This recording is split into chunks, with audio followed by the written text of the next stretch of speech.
What can you tell us about this expected Ukraine counteroffensive?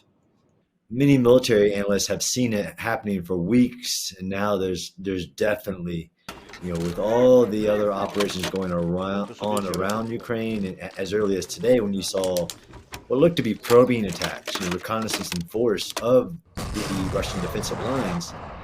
But for weeks and months, we've been seeing Ukraine prepare while holding the line, which is really important, to include the Bakhmut fight, which is for me will become an iconic moment in this war, that will be shown, I think, to be the right decision in order to allow the counteroffensive to build the momentum, to train the tens of brigades to be ready to launch this counteroffensive.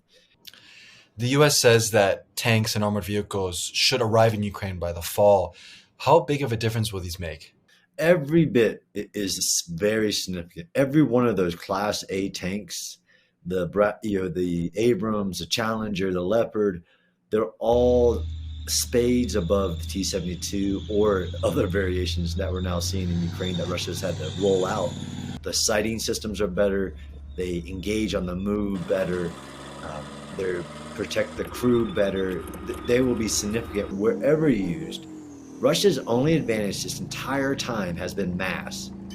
And now that, massing of artillery and massing of troops, human waves, it's not the quality of their equipment. And those pieces of equipment, those Western equipment that Ukraine has patiently waited for, patiently trained on. And for other countries like Taiwan, what lessons can they maybe pick up from how to expel an invading force from your own borders? Ukraine is going to show the world, and that's why we're all watching, that if you're counterattacking, you need to identify a weakness and then you surge forces into it. It is maneuver warfare. It is the most powerful form of warfare in the world, but it's very hard to do.